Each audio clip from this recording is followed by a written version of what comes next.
Hello, I'm Suzanne Jackson, President of Métis Nation of Ontario Women's Council. As a council, we developed a practice where at the start of all of our meetings, the 4 agreements by Don Miguel Ruiz are read aloud. They provide us with a verbal reminder and acknowledgement of how we strive to best operate. I'd like to share those now as a reminder to all of us of how we can be a more peaceful and productive version of who we are. 1, be impeccable with your word. Your word is the power that you have to create. The word is a force. It's the power that you have to express and communicate. 2, don't take anything personally. Whatever happens around you, don't take it personally. Nothing other people say or do is because of you. It's because of themselves. 3, don't make assumptions. The problem with making assumptions is that we believe that they're the truth. When we make an assumption, we misunderstand and we take it personally. And 4, always do your best. Keep in mind that your best is never going to be the same from one moment to the next. Regardless of the quality, keep doing your best. No more, no less than your best. The president of the LFMO, Melanie Ominiho, a woman who I admire, respect, and strive to emulate, has the motto, "There are no mistakes in life, only opportunities to learn." I embrace these words as so many opportunities to learn are presented on a daily basis as we strive to endeavor to serve in the MNOWC. As women, we have a tendency to view and subsequently deal with things from a more nurturing perspective. When deliberating our actions, we don't just consider ourselves or the here and now.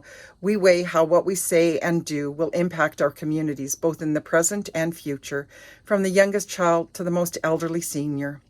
As a working and growing council, in our discussions and deliberations, we're continually striving to ensure that as we move forward, we do so with a mindfulness of our community as a whole and not just one segment. In doing so, we seek to prepare the way for those who will follow in our footsteps. As elected representatives of the MNOWC, we respectfully seek and receive input and feedback regarding organizational, political, and personal issues from the women citizens we represent. I often hear the words of my mère, so quietly and frequently spoken to me as a child, and while I didn't understand them at the time, they've grown to be a personal mantra as I continue on my journey in this life. Walk a mile in another person's moccasins before you offer opinions or judgments on their words or actions.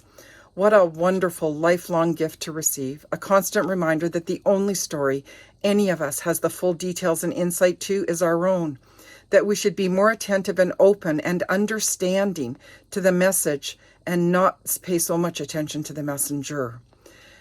The past year, with monies received from the RCMP Family Violence Initiative Fund, the MNOWC made available 250 comfort kits, which included essential emergency items for women fleeing domestically unsafe environments.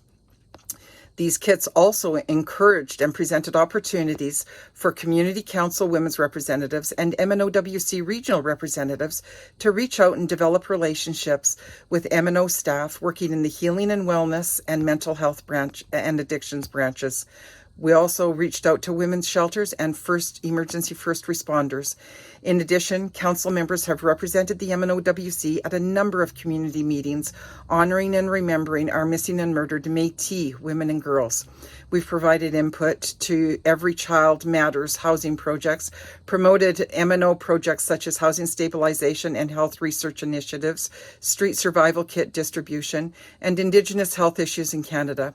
We've also participated in conflict resolution training, petitioned local governments to respectfully recognize Louis Riel Day, the National Day of Awareness for MMIWG, and the National Day for Truth and Reconciliation.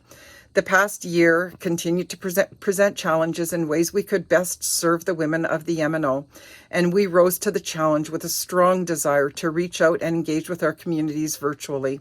With funding made possible from grant applications and government COVID allotments, the MNOWC was able to provide virtual gatherings and workshops, some of which were Lead with Your Heart, which was a full-day gathering, Healing Blankets, Red Dress, Pin Beating, Paddle Paint Night, Kokum Doll, Orange Shirt Bear, Community Tea Conversations, Banneken Jam Making, Breakfast in a Bag, Virtual Human Trafficking Workshop, just to name a few. And finally, I leave you with these words. When sadness comes upon us, and it will come upon us, look to the stars, let them carry it away. Wipe our tears with hope, hope for better days to come. When our heart needs filling, find the beauty and the peace that surrounds us. And when we present ourselves, remember, it's far better to have less thunder in our words and more lightning in our embrace. Thank you.